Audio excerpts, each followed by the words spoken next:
If you are a man and have bladder cancer, your doctor may recommend a robotic radical cystectomy to remove your bladder and prostate gland. Your bladder is located in your pelvis, behind your pubic bone.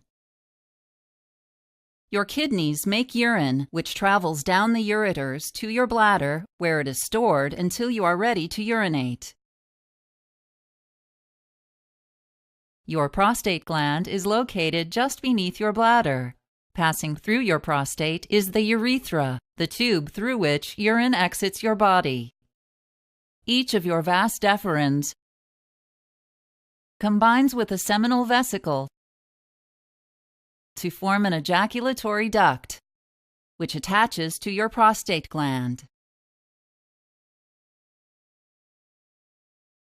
The innermost layer of your bladder is called transitional cell epithelium or urothelium.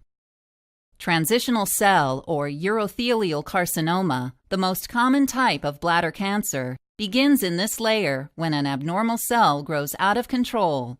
As the cancer cells multiply, a tumor forms. The tumor may form a lump inside your bladder or invade deeper into the bladder wall. Before your procedure, an intravenous line, or IV, will be started. You may be given antibiotics through the IV to decrease your chance of infection. You'll be given general anesthesia. A breathing tube will be inserted through your mouth and down your throat to help you breathe during the operation. A Foley catheter will be inserted into your bladder to drain urine. Your surgeon will make a small incision near your belly button and insert a plastic tube called a port. Carbon dioxide gas will be pumped into your abdomen through this port. The gas will inflate your abdomen, giving your surgeon more room to see and move the surgical tools. After your abdomen is inflated, a high-definition camera will be inserted into this port. Your surgeon will make additional port incisions for robotic instruments as well as for instruments used by patient-side assistants. An assistant will insert all of the robotic tools through these ports. Unlike standard laparoscopic instruments, these tools can rotate 360 degrees and have more flexibility than the human wrist.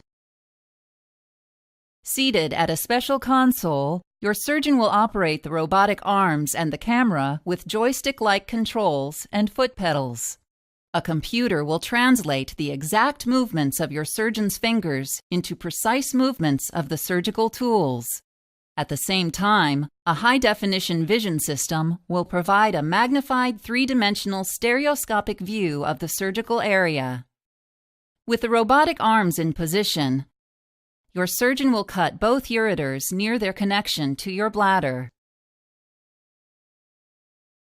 Each vas deferens will be cut.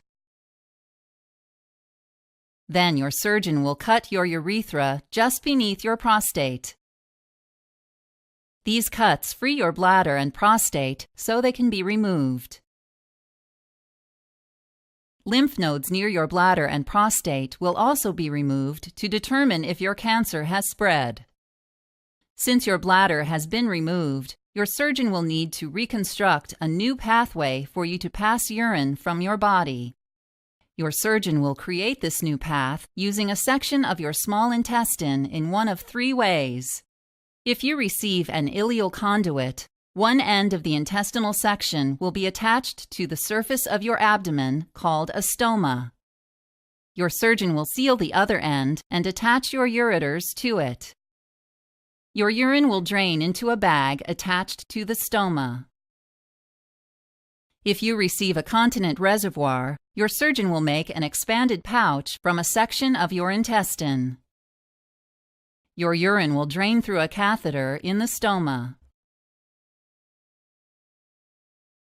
If you receive a neobladder or bladder substitute, your surgeon will make a reservoir from a section of your intestine and place it where your bladder used to be.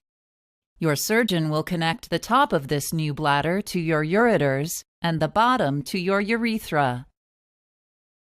You will urinate by contracting your abdominal muscles, which will create pressure on your neobladder so it will empty. At the end of your procedure, the tiny incisions will be closed with stitches, staples, surgical glue, or closure tape dressings. After your procedure, your breathing tube will be removed, and you will be taken to the recovery area for monitoring. You will be given pain medication as needed. You may continue to receive antibiotics through your IV. Most patients are released from the hospital 7 to 10 days after the procedure. If you receive a neobladder, your catheter will be removed about 7 days after the procedure.